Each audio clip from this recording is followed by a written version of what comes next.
Idol, may repairan po tayo ngayon. Ito po isang Kevlar amplifier, no audio problem. At kung makita nyo, mayroon pong resistor po na sunog banda po rito. Kung saan nakabit yan sa emitter ng ating driver transistor at doon po sa base ng ating output transistor. So para mabilis yung ating pagre-repair, ito tanggalin natin itong kanyang mainboard at igamit na lang po tayo ng external na power supply. So palalang po mga idol sa pagtanggal po ng wire, so dapat tandaan nyo po kung saan nyo po tinanggal.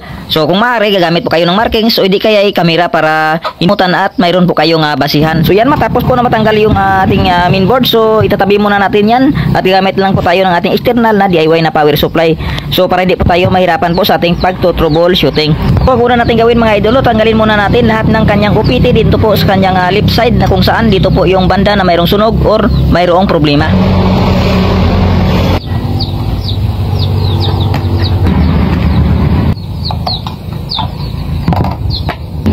So ayan, pagkatapos na matanggal, ayan, check muna natin. So continuity test muna. So walang basher ito, tumutunog. So ayan, shorted po to. So itabi natin. So ito namang isa. So mukhang okay to, hindi to short. Ito, ganun din. So try natin sa diode.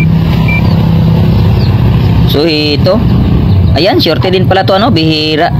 Hindi na-detect kanina sa ating continuity. So maganda talaga mga idolo yung pagdo-double check. Napaka-importante talaga. So ayan, wala na to. Tabi natin to. So itong isa, check natin. So ayan, walang continuity. Ito, wala din. Wala tayong naririnig na beep. So diode, yung forward biasing nasa 0.527, sa kabila pa 0.531. So okay to mga idol, yung dalawa okay po. So try natin sa kanyang reverse. Dapat wala tayong masukat. So ito wala. So next, tanggalin po natin yung kanyang driver transistor at saka yung biasing transistor. Kasi kapag ganito na mayroong shorted na OPT, possible yan na yung ating driver transistor may sira na rin yan, at lalo na yung biasing transistor. Ayan, check natin, naka-diode mode po tayo.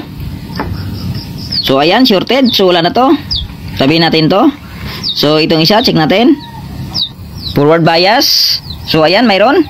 At sa reverse, so ayan, wala. So itong isa good. Yung isa lang yung may problema. So itong NPN na biasing transistor naman, forward mayroon. So reverse mayroon din. So ibig sabihin, sira na rin to. So next, check natin yung RA resistor sa ating mga OPT. Yung kulay puti, sigurado na mayroon niyang open kapag ganito na may sunog na OPT. So ayan. So yun, may nakita tayo na dalawang open na 0.25 ohms na 5 watts na resistor. So yan, tanggalin po natin. So ngayon, double check natin kapag tumunog, okay. Kapag hindi, wala na. So ayan, wala na to. So ito, check natin.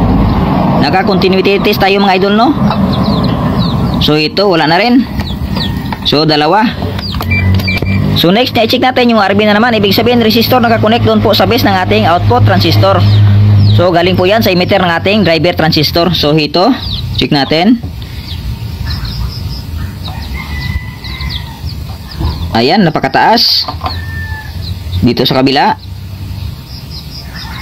Ayan, okay to. So dito, wala.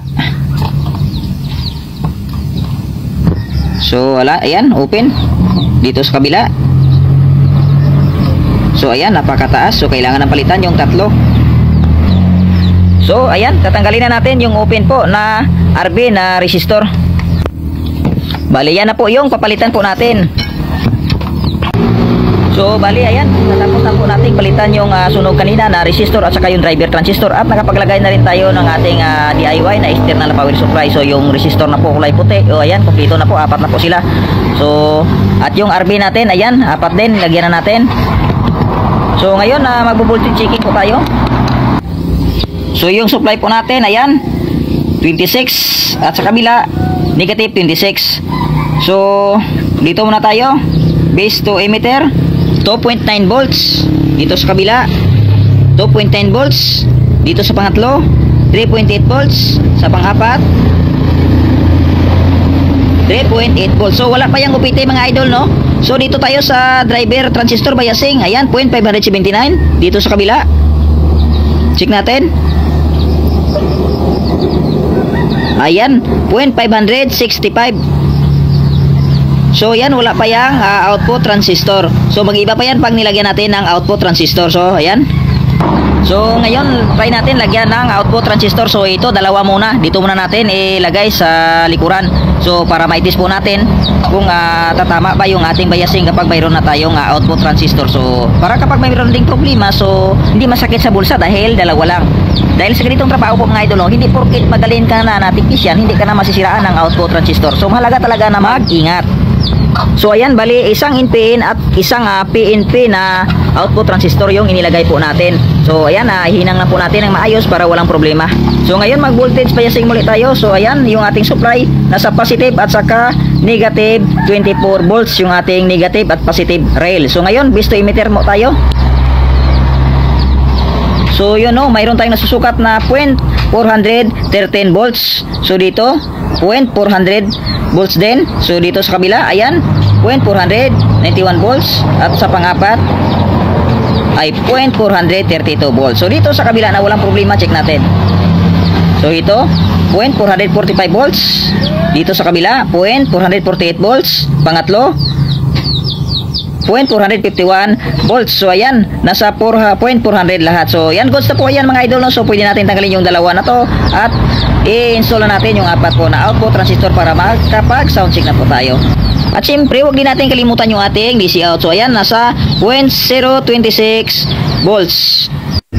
At pagkatapos, ayan, nalagyan na po natin ng OPT. So ngayon, mag sound check na po tayo mga idol, no? Para malaman na po natin kung gagana na po ba yung ating amplifier.